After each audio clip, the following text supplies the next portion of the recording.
In the early morning of September 7, 2004, National Association of Manufacturers President Jerry Jasanowski and an NAM team embark on a historic trip to China. Their mission? Help U.S. manufacturers, particularly small and mid-sized firms, export more to the largest and fastest-growing market in the world. First stop, Singapore, the traditional gateway to Asia.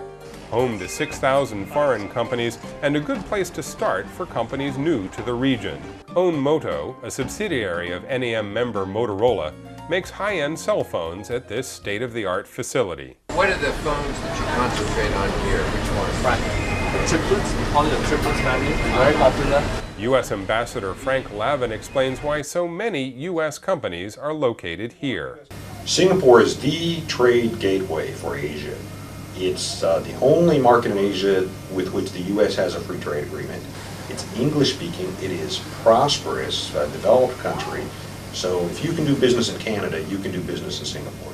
So that other members may learn from the trip, the delegation sends back written reports and streaming video on their progress.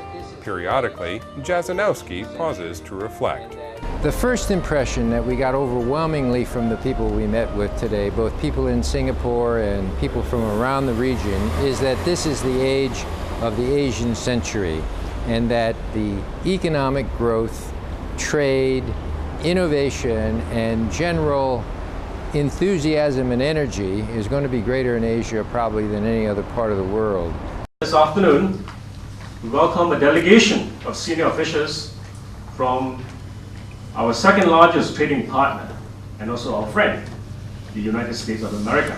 To help small and medium manufacturers explore business opportunities here, the NAM meets with the Singapore Manufacturers Federation, signing a cooperation agreement with its president, Lu Sin Pao. The MOU that we are signing today is for us to exchange information, to exchange emissions for trade and the selling of products, and is to bring us closer and closer.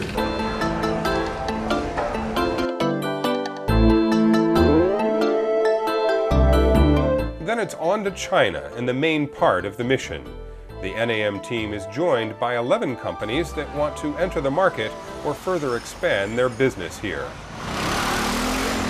The Great Wall is about 3,000 miles long. The part we're on was built in the Ming Dynasty. When it was in its heyday, 1/5 of the Chinese population was associated with building the Great Wall. And I think that gives you one sense of how big China is. That means great challenges competitively, but also great opportunities. But as they make their rounds, the delegation gets the inside scoop on some of the challenges. I'm sorry, if you haven't registered your patent here, it doesn't exist here. And even worse, if a Chinese company registers your patent in China, unbeknownst to you, then that patent is good in China regardless. Once on the ground in Beijing, the trade delegation begins its work on 2 tracks. We're here to expand American exports to China, and I brought American manufacturers with me to do that. And they're out right now trying to take orders. And we're here to discuss and have a dialogue on the policy issues that we think keep the playing field from being level. The meetings provide opportunities to discuss issues with key officials. On the subject of counterfeiting, the Chinese and American sides differ when assessing progress. Are the laws as they exist in China adequate to protect foreign trademarks? And if they are, why do we continue to have the issues that we do? They have to hear the messages that we've been delivering. There is progress being demonstrated, but at the same time, there is a lot yet ahead of the government, a lot ahead of us. The mission's meetings on currency, however, engender greater optimism. At the China Council for the Promotion of International Trade, or CCPIT, Jasanowski signs a cooperative agreement with the Council's Vice Chairman, Yu Ping. The agreement will help member companies with business contacts and trade information. Meanwhile, other members of the mission meet with customers and prospects and come away impressed with the opportunities. This whole NAM trade mission has been a really positive experience for us, opening up many doors that we've not been able to open, or certainly not so many in such a short amount of time.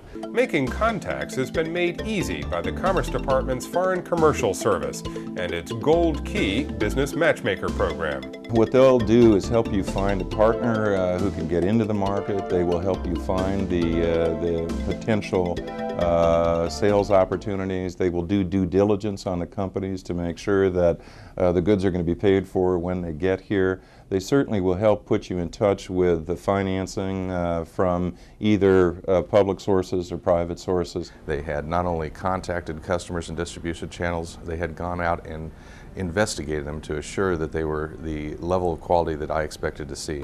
The last stop on the trip is Shanghai, International Center of Business and Commerce, where the local government welcomes foreign companies. There is a palpable sense of business dynamism in this city that looks more like New York than traditional China. So these are product features that are unique to China. The visit to Shanghai underscores the enormous opportunities in China, but also the need for prudence. You really do need a Chinese joint venture partner. You need to find the right partner to network locally in the marketplace. As the trip draws to a close, members of the delegation discuss what they've seen and how they plan to follow up on their meetings here. We heard from a lot of the member companies that support exports is the problem with the visas. And that part of our lobbying effort has to be to get, not to necessarily change the visa procedures, because those seem to be put in place for very legitimate reasons, but more resources to process faster so that potential customers can get back. Perhaps bringing together a few of the associations in the most promising sectors, having some kind of umbrella framework organization where we can work together, maybe have an agent or a representative here. As the mission ends, much work remains to be done to make the promise of expanding exports to China a reality for more U.S. manufacturers. But all agree that actually going to China has been critically important. We've been talking about how to do business in China for over 2 years in our company, and I've learned more in these 2 weeks than we've learned in the 2 years talking about it.